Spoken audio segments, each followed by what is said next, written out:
खाना काबा को कब और कौन तबाह करेगा? रसूल अल्लाह सल्लल्लाहु अलैहि वसल्लम ने फरमाया कि क़यामत की सबसे बड़ी निशानी ये है कि एक मर्द मक्का में दाखिल होगा जो कि खाना काबा को गिरा देगा और इसके टुकड़े समंदर में फेंक देगा। नाज़रीन, इसकी तफसील से पहले आपको बताते चलें कि जब यमन के बादशाह अब्राहा ने खाना काबा को गिराने की कोशिश की थी तो इसका क्या हशर हुआ था। हुजूर अकरम सल्लल्लाहु अलैहि वसल्लम की पैदाइश से सिर्फ चंद दिन पहले यमन का बादशाह अब्राहा ने हाथियों की फौज लेकर काबा ढाने के लिए मक्का पर हमला आवर हुआ था। इसका सबब ये था कि अब्राहा ने यमन के दारुल सल्तनत में एक बहुत शानदार और आलीशान घर बनाया था और इसकी ये कोशिश थी कि अरब के लोग बजाय खाना काबा के यमन आकर इसके घर का हज किया करें। और जब मक्का वालों को ये मालूम हुआ तो किबला मनाना का एक शख्स गैज़ो गज़ब में जल भुनकर यमन गया और वहां जाकर इसके घर को निजाजत से लथपथ कर दिया। जब अब्राहा ने ये वाक़या सुना तो वो तैश में आपे से बाहर हो गया। खाना काबा को जाने के लिए हाथियों की फौज लेकर मक्का पर हमला कर दिया और इसकी फौज के अगले रास्ते ने मक्का के तमाम ऊँटों और दूसरे मवेशी को छीन लिया। इसमें 200 या 400 ऊँट अब्दुल मुत्तलिब के भी थे। हज़रत अब्दुल मुत्तलिब को इस वाक़ये से बड़ा रंज पहुंचा।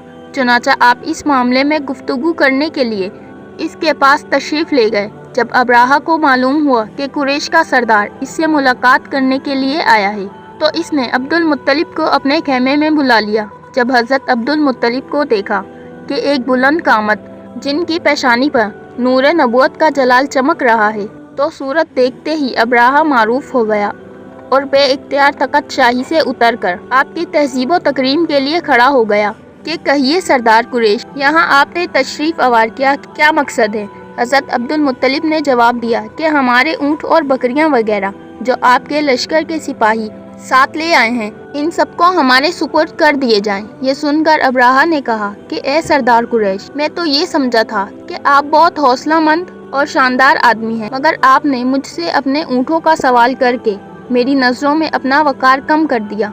ऊँटों और बकरियों की हैसियत ही क्या है, मैं तो आपके काबा को तोड़ फोड़ कर बर्बाद करने के लिए आया हूँ। हज़रत अब्दुल मुत्तलिब ने कहा कि मुझे तो अपने ऊँटों से मतलब है, काबा मेरा घर नहीं बल्कि वो खुदा का घर है, वो खुद अपने घर को बचा लेगा, मुझे काबा की ज़रा भी फिक्र नहीं। ये सुनकर अब्राहा अपने फराहूनी लहजे में कहने लगा, ए सरदार मक्का, सुन लीजिए, मैं काबा को जाकर इसकी ईंट से ईंट बजा दूंगा। जब सुबह काबा जाने के लिए अपना लश्कर लेकर हाथियों की कतार के साथ आगे बढ़ा और मकामे मुकद्दस पहुंचा तो खुद इसका हाथी, जिसका नाम महमूद था, ये एकदम बैठ गया और मक्का की तरफ जाने को तैयार ना हुआ। इसी दौरान इन्हें एक परिंदों का होल नज़र आया जिनमें हर एक के पास चने के बराबर 3-3 कंकरियां मौजूद थीं, जिस पर यह कंकरी लगती इसके जिस्म को छेद कर ज़मीन में घुस जाती।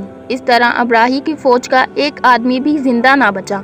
सबके सब अब्राही और इसके साथियों समेत इस तरह तबाह व बर्बाद हो गए कि इनके जिस्मों की बोटियों के टुकड़े टुकड़े होकर ज़मीन पर बिखर गए।